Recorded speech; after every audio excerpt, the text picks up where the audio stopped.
The North Korea event that you were a part of, were you there on behalf of New Japan or WCW? New Japan. Okay. What was that experience like? Because I've heard it was really weird. It was an experience of a lifetime. It was very weird to be on an airplane that was their airplane that was bugged. Having your room bugged and having microphones in your room 24 hours, having not one, not two, but three translators with you at all given point in times with everybody that was there, taking your passport as soon as you come in, flying into North Korea, flying over South Korea, saying all the tanks and the guns lined up pointing toward the left, and then the big goalie, and then the North tanks facing toward. And as you're flying over the South, you see them working in the fields with tractors and up-to-date equipment. And as you get over to the North, you see them still working the ox fields with the rice fields with oxes and the old plows and stuff like that. And it's like, okay. And looking for the airport where there's no airport. And as you get ready to land, like you're about ready to crash into the mountain, and it kind of swoops down, and airport was just kind of built into the mountain and stuff. You know, that and experience in itself was a trip. And then to land and before you even get off the plane, for them to ask you for your passport, you know, and realizing, okay, shit, I just gave my passport and I'm in a communist country. There ain't much you can do about it. Is it true that they teach their people like different history than we hear here in the Canada and the States about wars and stuff like that?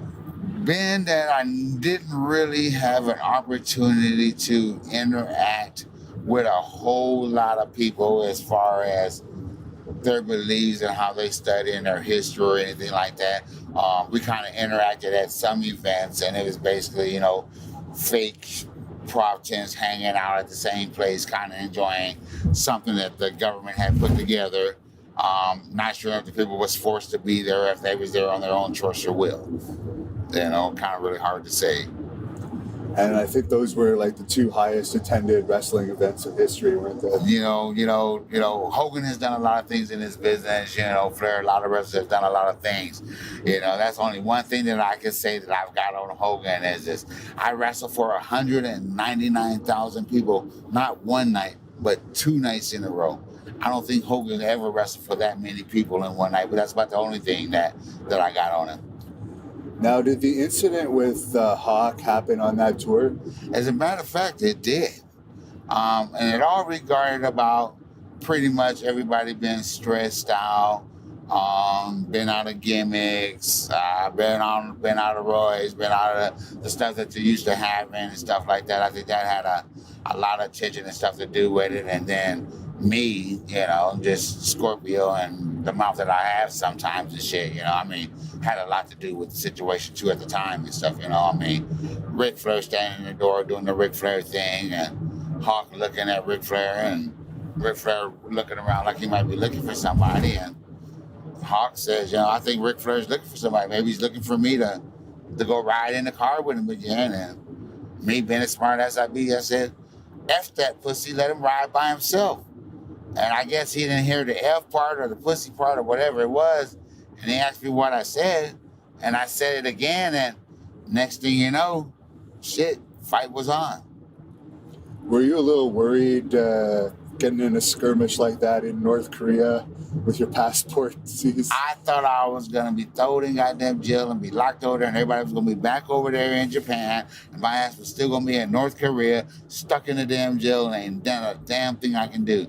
Thank God it was on the bus, not in the streets, and it wasn't something that was more serious where, you know, one of us, you know, was in the process of having to lose a limb or something like that and had to go to the hospital, because then it probably would have been some kind of charges or something, you know, brought upon me or something like that would have happened, you know. So it was more of just a quick thing, and when it was over, it was over. No, not necessarily. It kind of lingered on for a few hours and a few days and stuff like that. And by the time we got back to Japan, it pretty much was all squashed and settled by that time and stuff. But I was also forewarned by Black Cat Nicholson, rest in peace, that also told me at the given point in time, hey, look, bro, because I was planning on doing some real devious type stuff, you know, that no man probably should be thinking of doing it in his right mind. And like you said, Joe, if you do that over here, bro, you're pretty much on your own. You can go ahead and kiss the states goodbye and your life. If this happens in Japan, well, and that's a different story. I can probably get you out. I know enough people. I can probably get you home.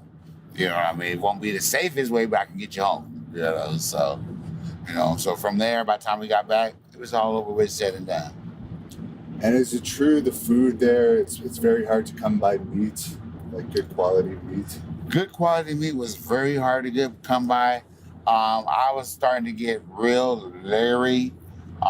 Started out with a lot of pigeons around the place, and when you're seeing a net around a building and a lot of pigeons, and when you first arrive and every day you got these henchins and little pigeon looking like type birds, for lunch and dinner, it kind of makes you a little leery when you start seeing the pigeons around the hotel starting to disappear a little bit and the crowd getting a little thinner. But I think the biggest thing we had over there was when we wrestled North Korea, Pyongyang, 170,000 people 3 nights in a row, that was amazing. The people, it was so far, it was in the Olympic Stadium, and the people were about that big, it was so far up there.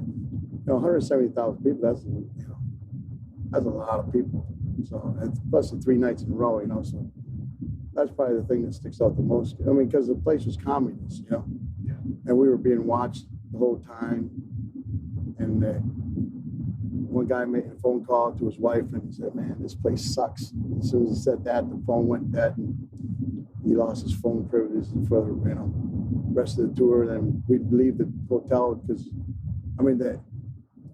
it was so, everything was so all propaganda, so they only had so many different shows on TV, So we got sick of the place, so we would want to go out and walk, and people would be following us the whole time, so.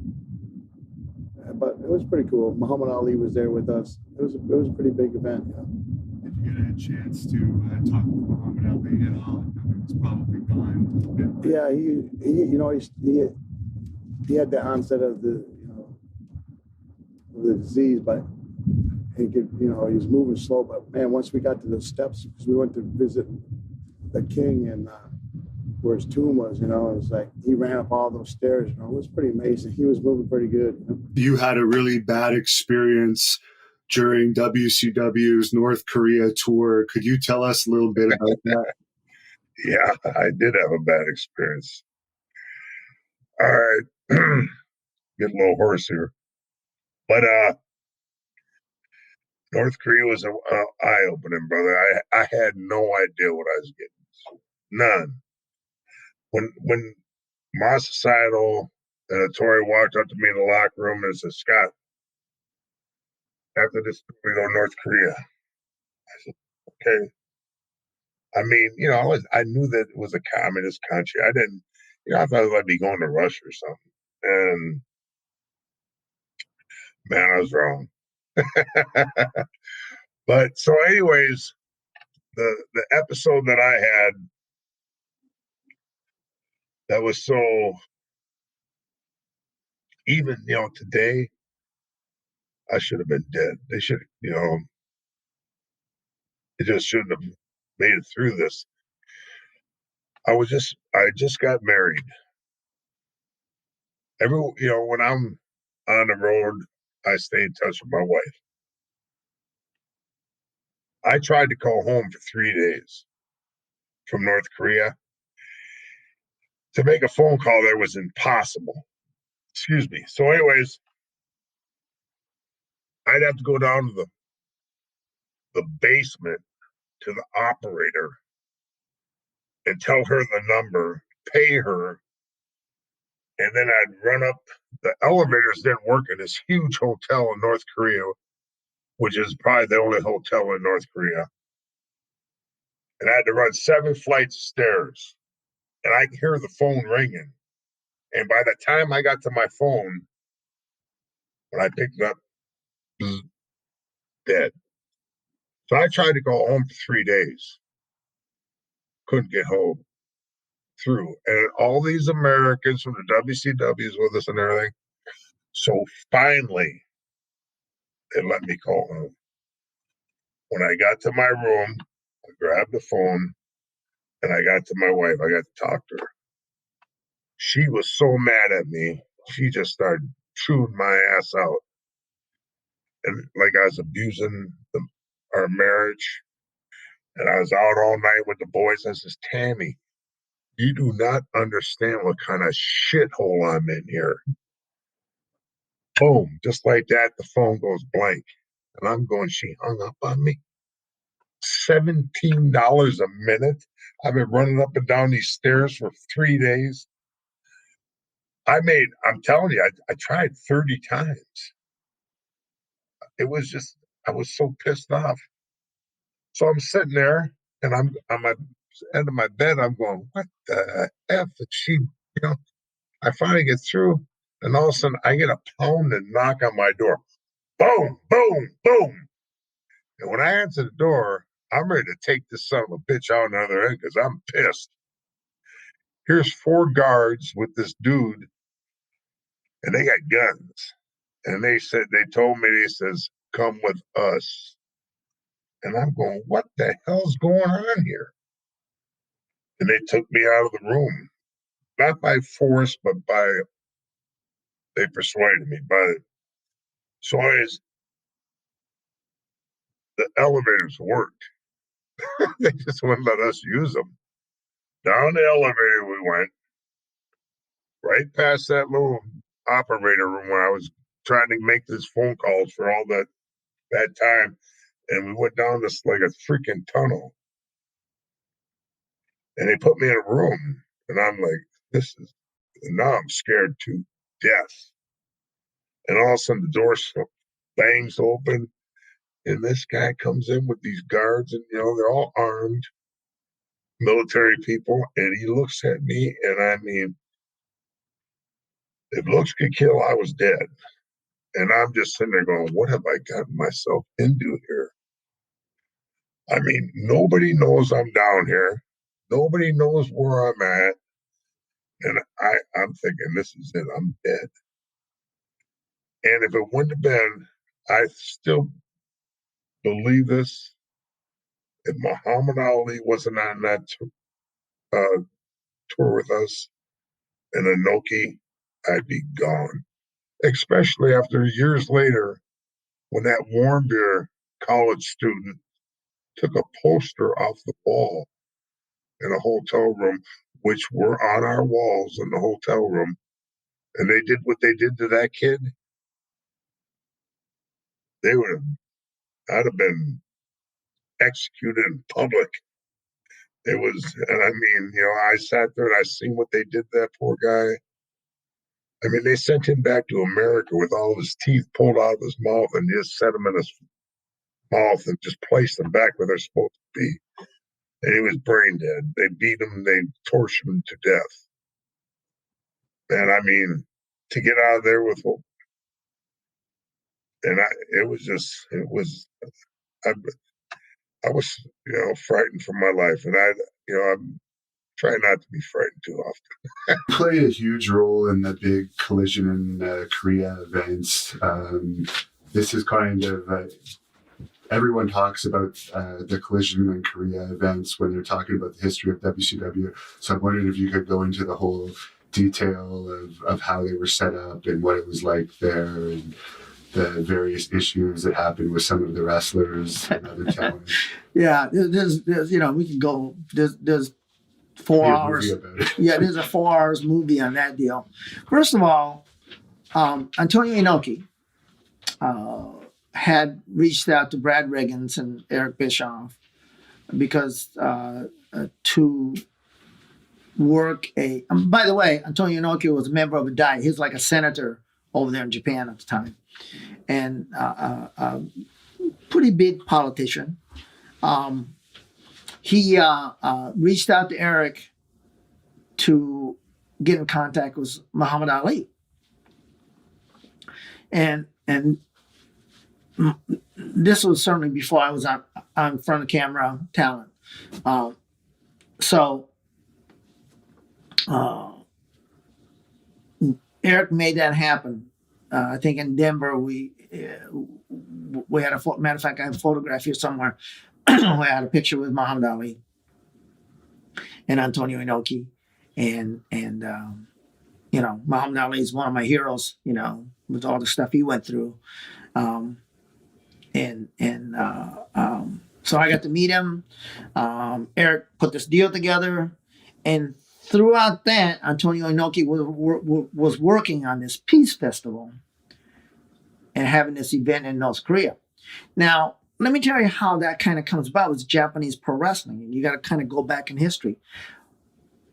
Made one of the most famous wrestler in Japan in professional wrestling history is Rikidozan, who was Korean born, who changed his name in Japanese and became one of the father of professional wrestling in Japan. So here's Rikidozan, Giant Baba, Antonio Inoki, and these people come underneath that, the family tree per se, or pro wrestling tree in Japan. And so with Rikidozan being born in North Korea, and Antonio Inoki being professional wrestler / member of a diet, was trying to create this peace festival to bring professional wrestling to North Korea. Mind you, this is way before, right? Rodman and, but another gentleman that I got to know through wrestling. So as this Muhammad Ali meeting happens and Antonio Inoki mentions, we're doing this peace festival, maybe you can join us to North Korea. And so originally it was New Japan Pro Wrestling guys going to North Korea for this peace festival. And because some of the talent, and because we had a talent exchange program, people that who was working for New Japan at the time, the Steiners, and Rory Hawk, and those guys was going to go to that show. I got invited, and Eric Bischoff and I got invited. Akira Hokuto was there, and Eric says, "Well, we're going to. Do you want to go to North Korea?" Yeah, I never been there, and knowing that it's kind of forbidden place to go, certainly as a U.S. citizen and certainly a Japanese citizen. And I got a few calls from the government official telling me that he says, "Hey, we don't want you to go. If you go, we can't guarantee your safety." But in '86, I was in South Africa when there was still apartheid, and they told me the same thing back then. So, yeah, we go. So, I mean, we whether it was young and foolish, well, I wasn't that young, but it was an experience that we certainly not going to get another chance. So we went, and it was quite the trip. And I can go on and on about that experience. We got on a plane, and I'll do a short version of this. So we got on a plane in Nagoya, and it was a North Korean plane, and it was one of those DC-9, looked like a fixed wing plane. You know what I'm talking about? And I was fortunate enough to sit up front, which is considered, I'm sure, it was a first class. But mind you, we're talking about North Korean plane, and I remember flight took a while, but I remember the flight attendant came by and said something that we couldn't really understand. And I was really, you got to understand the contrast. We're flying first class on Japan Airline on 747 from United States to Japan.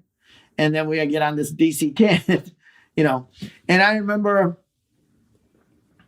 planes start to rev up and we're going to take off. And I guess all of us used to put on the seatbelts. Some of the seat didn't have a seatbelt. So it was kind of, that's one of the things I remember. Now, we interviewed Scorpio, and he told us that he got into a fight with Hawk. I was there too.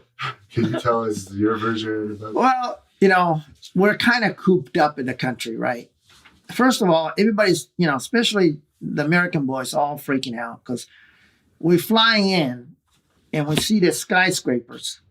And, you know, they're actually flying us around the Capitol, so we all see it, right? You know, a lot of things was, you know, propaganda. You know, they want us to see a lot of things that, you know, they want us to see what they want to show us. And there was, you know, there was famine going on to North Korea at the time. So we're flying to the city, and there's like an 8-lane highway coming out of the city, right? And we're flying, and we see like clay, like not a lot of green, you know, and we see the highway in the middle of the day, but we don't see any cars. So I'm going, wow, you know. So that's kind of first impression. We fly in. First thing they do is they take our passport. So you can imagine all the boys are coming up to me because I was kind of Japanese, you know, their liaison for a foreign trip. And, you know, they're all going like, where's, you know, I need my passport. And I remember Ric Flair just freaking out, you know. And basically, you know, my answer was, yeah, they took my passport too. But even if you had your passport, where are you going? We got communist China to the north. We have DMZ to the south. There's no way out of here unless they let us out. So, you know, like what they told us, and New Japan official told us, you know, before we left, you know, you got to be at your best behavior. And apparently Scott Norton forgot about that memo that he got for that one, because I'll tell you that incident in a minute here. But so getting in and out to answer your question about Scorpio and, you know, and Hawk, you know, Hawk, you know, a little hothead anyways. We talked about him and Randy, and so somehow he was, you know, he didn't mince any words, and you know, I kind of got an idea because I don't know for sure. I don't want to mention it, but you know why they had a heat between them. But anyway, you know, both being athletes and both being pretty buffed, and they're pretty tough guys, and you know, word got a little heated, and did they get into it in a bus? You know, there was a porta part, and I do remember that, but not knowing what all the detail was. But I remember Eric telling those guys is, listen, we are in North Korea. You know, only way we can get out of here is that they let us out. And so to give you an idea about Scott Norton wanted to call home. I obviously wanted to call his wife, actually. But and the only way you can make a phone call out of North Korea. And they told us, right? And they told us that everything you do once we land, somebody's watching you. They're listening to you. So be at your best behavior, you know. And mind you, they're giving us their best that they have to offer. But their best they have to offer is, you know, nothing like you used to in Japan or in certainly in the United States, you know. And food, I you know, foods are, you know, at best, and they're giving us their best. But, you know, we're not getting, there's famine going on. There's, you know, we're not getting, you know, prime ribs here, you know. And didn't Scott Steiner throw a piece of fruit across the room or something? No, what happened was they had this big Korean barbecue thing going on in a park. This beautiful park, and you know, the food that they was cooking was a stringy, you know, something that resembled meat, you know, looked like a little gristle thing, and you know, and I don't know if it was Scott. I think it was Scott. I'm not sure, but you know, and we're outdoors, and there's people walking around smelling the barbecue. You know, whether it's a gristle or what, it still smells good, right? Especially if you haven't had a meat for probably a couple of years. And I think he kind of tossed one of the meat because he didn't like it, and I think it was his brother that said, "Hey,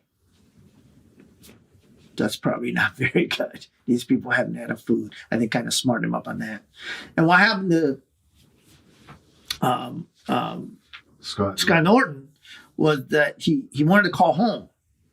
So in order for you to make a phone call, you get on and they call the operator, and the operator calls China. You give them the number in China, because that's the only people they had a connection with, and they will call you back. They will ring you back, and it's like going back in time. So Scott gets on the phone in his hotel room and started, forgot that there was people listening. And I think he was talking to his dad, or maybe it was his wife, Tammy. But anyway, complaining about the food and passport and, what a shitty place this, North Korea was. And from what Scott told me was phone went dead. And a few minutes later, there was a knock on the door. And we all were assigned a translator. But they weren't really translators, right? They were like Secret Service people, And I think there was a couple guys behind him. I think they were armed, and they kind of asked him, so why do you dislike a country so much? Or something to that word. Scott can tell you when you interview him. But I think his room was never cleaned after that. I did let him know that they didn't like what he said. And, knowing that what happened to some of the people in North Korea after we've been there, the kid that stole the poster and all that stuff, who ended up dying, I think Scott was lucky to get home. And I read in Ric Flair's book that he seemed to indicate that a lot of the fans were almost forced to come watch. Well, I don't know, and all I know is that there was 2 television channels in our hotel room. One was all propaganda of Kim Sung-il, which was Kim Jong-un's dad at the time. Propaganda about how North Korea has defeated, Japanese in World War II and United States and Korean conflict. And I mean, their history is a little different than ours, obviously. And then you had another channel. There was nothing about professional wrestling. Oh, really? Let me tell you how big the whole thing was. The money, when we exchanged our money, had Antonio Inoki and professional wrestler on it. They printed money just for us, for that whole country had to use our money. And I asked why that was, and they didn't really give me a straight answer from the North Korean representative.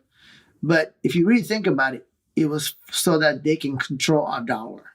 So when we exchanged it, we didn't exchange it with their current currency, but with this new currency just made for us. So they can make sure that the dollar that we gave to that country, make sure it ended up in the government's hand. I see. So it was, that's how big the whole thing was. I mean, if you saw the video of Collision in Korea, you saw that in the stadium where we performed, there was picture of these flip cards, of these missile flying. It's like a pixel, right? Each one of these little kids had a pixel of television, if you can imagine, on your television. Each pixel with these little kids flipping these cards, so the missile would fly off and destroyed, building in America and that kind of thing, And if you see the video, you'll see it. They told me they practiced for 6 months just for our event. So you can imagine how big this thing was, right? And to answer your question about what it said in Ric Flair's book, I know they didn't pay for the ticket, likely. Do they have to be there? They were probably invited to be there. And where the country works is they're probably better show up kind of thing. So yeah, Rick is probably right to a certain degree, but you know, you got to understand, you if you're North Korean, you're just trying to survive, right? And the government plays a big part of your life, and you know, you're actually going to get a holiday to go watch wrestling for 2 days. You know, would you rather be working, or would you want to be able to go sit and watch something that you haven't, you don't get opportunity to see? So, you know, I there was some what Ric Flair said is true, but I'm sure there was, these guys. They probably didn't sell that event as entertainment.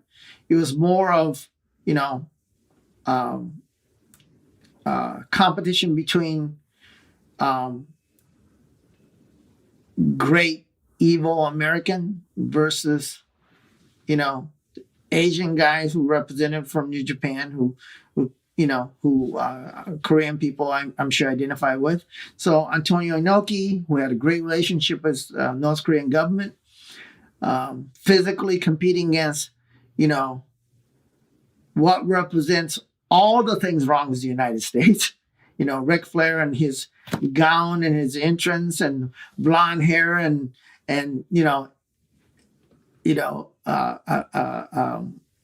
grand disc of Ric Flair. I'm sure it was a great, show. And of course, Antonio Inoki goes over on that match, and Ric Flair was graceful in his defeat, and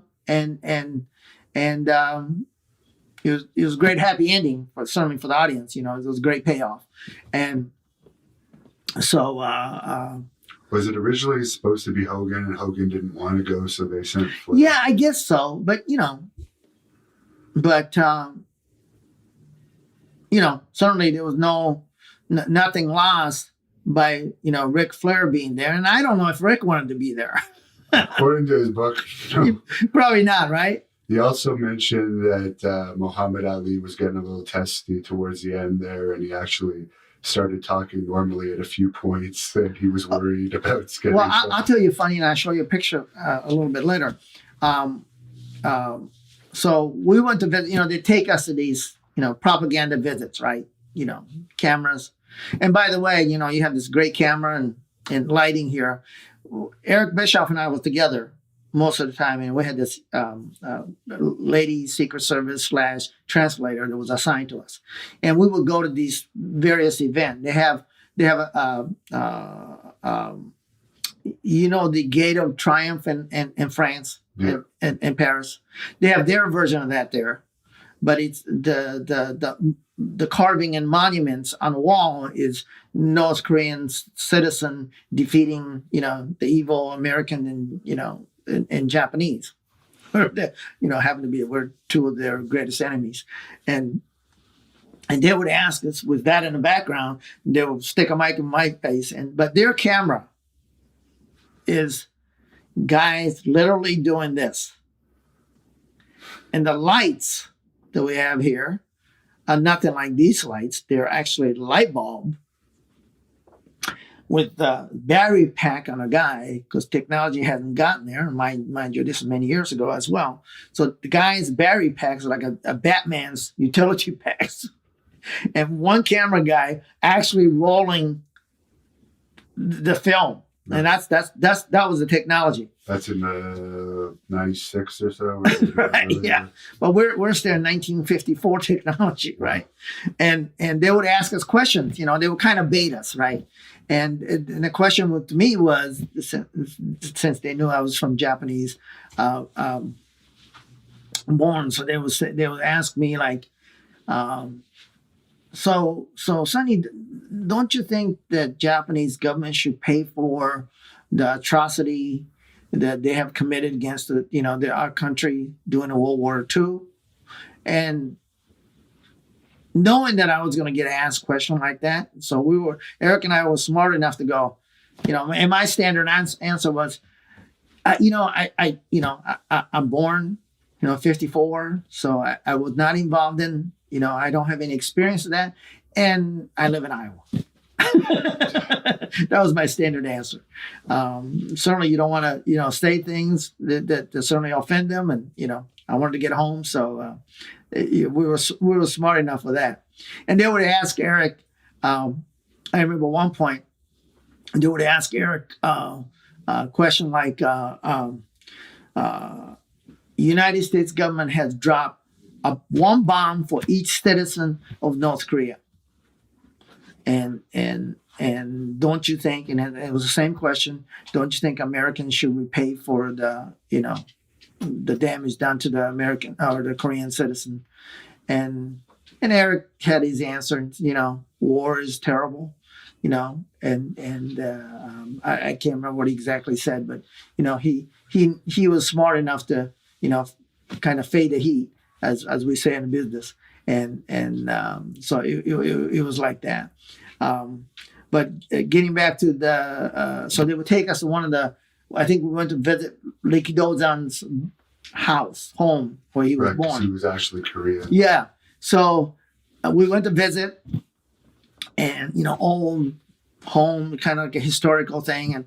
And as I'm walking back, I feel this in the back of my head. I go, what the hell? I turn around. It's Muhammad Ali jabbing me in the back of my head. So I, champ, you want some of this? Then actually there's a picture. I have it here somewhere of me and him squaring off. The Eric Bischoff snapped off a couple of pictures of me and Ali snapping, getting ready to go. I see, so me talking some of these. And Ali was so great that when he wanted to talk, when he wanted to be cool, he was all that. He was real sharp. And I think he was sharp all the time. But when he didn't want to talk to you, he was doing that. So, he was working us the whole time, I He's think. worked to his benefit, I guess. Yeah, absolutely. And just finally on that, do you think everything's going to work out in the end with that whole North Korea situation? Or do you think it's something that we really have to be careful about? Well, I don't want to get political, but I don't quite understand why certain country can have the bomb and other country can't. And obviously, yeah, it's a scary thing. Japan is the only country that ever had that bomb dropped. So I'm very sensitive to the destruction of a nuclear weapon. But, if they already have it, how do you force somebody to take it down? You know what I mean? How do you do that? And especially when you got a history of people like Gaddafi, who agreed to get rid of their big baseball bat of nuclear weapon. Look, where he ended up. That's probably not a good example. So I'm glad I'm not a politician. That's a hard answer.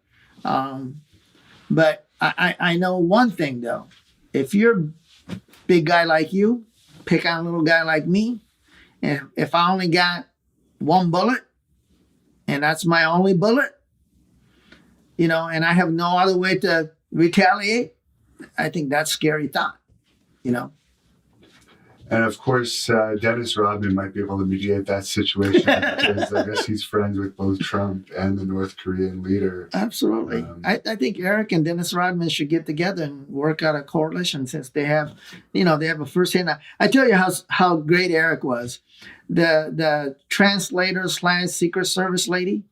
So all these people, I'm sure there's some kind of a ranking that they get, right?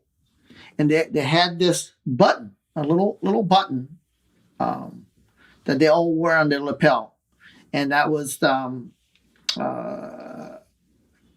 picture of Kim Sang-il, and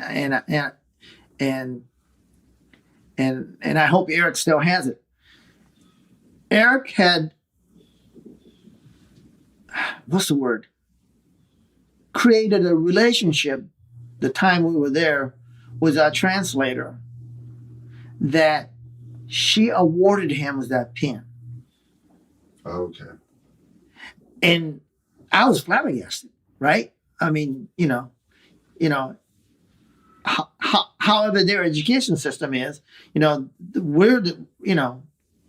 America is a great evil, and Japanese is probably number 2 on that list, and Eric has convinced this lady while they were interviewing us, and our little time that we had, she gifted him that pin. And only people she told us to have that pin are, special citizen of North Korea.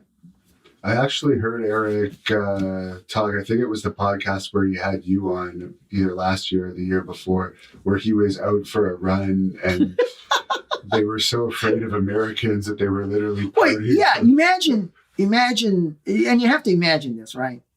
So Mike Chinoy of CNN was there. He was one of the only first foreign reporter that got into North Korea. And we were in our hotel lobby because that's, we couldn't really go anywhere. So that's where we always hang out. And Deborah Wong of ABC News came over to our table and says, man, what, professional wrestling, really?